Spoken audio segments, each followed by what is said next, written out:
Phagocytosis क्या होता है बाबू? फैगोसाइटोसिस बहुत पूछा जाता है परीक्षा में। फैगोसाइटोसिस, ये फैगोसाइटोसिस क्या है? फैगोसाइटोसिस अमीबा के भोजन ग्रहण करने की विधि है। अमीबा क्या है? अमीबा अपने लोगों के परिवेश में पाए जाने वाले छोटे छोटे जलीय जीव, जल में रहते हैं, नमी वाले स्थानों पर, और छोटे छोटे, इतने छोटे कि आंखों से देख नहीं सकते, एक कोशिकीय जीव। अमीबा बड़ा विचित्र जीव है।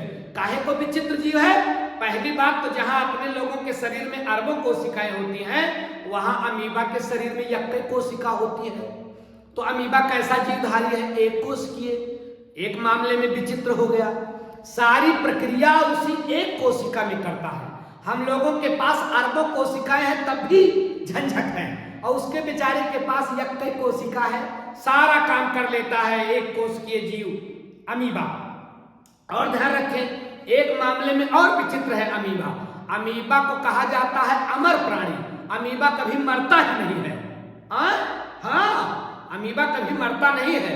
जब भी अमीबा की इच्छा होती है कि अब मैं 1 से 2 हो जाऊं, तो अमीबा का जो बॉडी होता है वो 2 हिस्सों में टूट जाता है, विखंडित हो जाता है। फिर 2 से 4, 4 से 8, 8 से 16 ऐसे बढ़ते रहेंगे। अमीबा कैसा प्राणी है? अमर प्राणी। अमीबा कैसा प्राणी है? एक कोशिकीय प्राणी। अमीबा से कभी कभी अपने लोगों को बीमारी भी हो जाती है।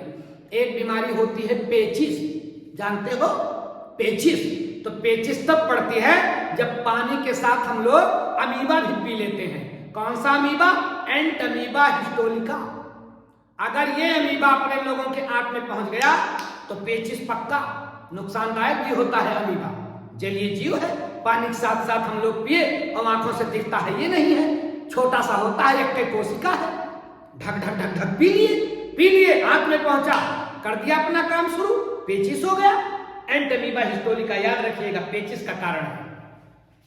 अब अमीबा चूंकि विचित्र है, यक्कई कोशिका है, यक्कई कोशिका में सब काम करता है, और अमर प्राणी है, विचित्र है, और इसके पास मुंह नहीं होता है। यक्कई कोशिका में मुंह कहां से हो भाई? कहां मुंह रहेगा, कहां पैर रहेगा, कहां हाथ रहेगा, कहां पेट रहेगा? यक्कई कोशिकाएं है उसके पास। तो अमीबा विचित्र प्राणी है, तो बिना मुंह के भोजन करता है। इसीलिए अमीबा के भोजन करने की विधि को क्या बोलते हैं बाबू? फैगोसाइटोसिस। क्या होता है जरा देखो। अमीबा एक कोशिका है, बीच में केंद्रक होता है। अमीबा अपने आजू बाजू जब भी भोजन को देखता है तो ललचाता है। जैसे अपने लोग भोजन देखते हैं तो ललचाते हैं, अमीबा भोजन देखता है तो ललचाता है। तुरंत अमीबा क्या करता है? अमीबा तुरंत नकली पैर बनाता है। इस नकली पैर को बोलते हैं स्यूडोपोडिया, कूटपाद इसे कहते हैं। तो अमीबा तुरंत अपना आकार बदलता है। जैसे अपने भोजन को देखता है, भोजन को घेरने के लिए ये क्या बना लेता है? कूटपाद। क्या बना लेता है? कूटपाद या स्यूडोपोडिया।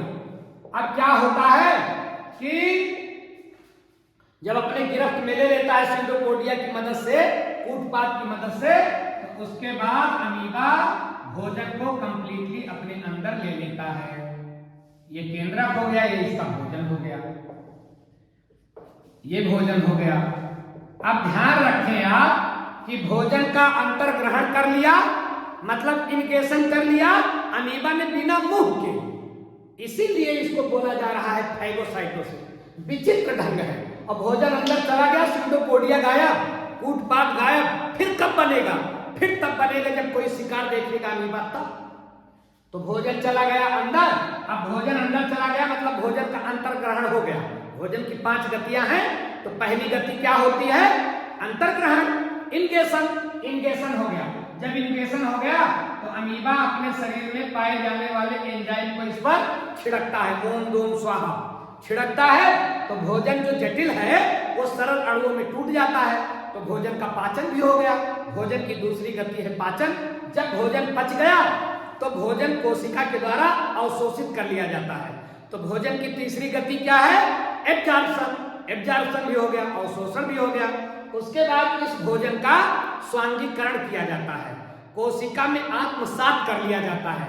मतलब उसी से ऊर्जा प्राप्त होती है, भोजन को जलाया जाता है। तो भोजन का स्वांगीकरण भी हो गया, मतलब एसिमिलेशन हो गया। और जो भोजन बच गया उसको बाहर कर देता है, ईगेशन बोलते हैं उसको, बहिष्करण, बहिक्षेपण। तो भोजन की 5 गतियां अपने लोगों में भी हैं। भोजन ग्रहण करना, अंतर्ग्रहण, भोजन को पचाना, डाइजेशन, और भोजन को अंदर करना, इनगेशन, भोजन को अवशोषित करना, एब्जॉर्प्शन, भोजन का स्वांगीकरण करना, एसिमिलेशन, और भोजन को बाहर कर देना, ईगेशन या फिर बहिक्षेपण। तो इसने भी 5 काम किया अमीबा ने। अंग कोई नहीं है, भोजन को ग्रहण करने का अंग कोई नहीं है, मुंह गाया भोजन किया। इसीलिए इस क्रिया को, भोजन ग्रहण करने की क्रिया को, अमीबा के भोजन ग्रहण करने की क्रिया बड़ी विचित्र है, वंडरफुल है ना। इसीलिए बाबू इसको हम बोलते हैं फैगोसाइटोसिस। किसकी मदद से अमीबा भोजन का ग्रहण करता है, अपने अंदर लेता है, कूटपाट बनाता है, स्यूडोपोडिया बनाता है। कभी कभी आपसे 1 नंबर का प्रश्न पूछ लेता है कि अमीबा भोजन का अंतर्ग्रहण किसकी मदद से करता है? याद रखिएगा, स्यूडोपोडिया या फिर कूटपाट। तो भोजन के, अमीबा के भोजन ग्रहण करने की विधि को क्या बोलोगे? फैगोसाइटोसिस।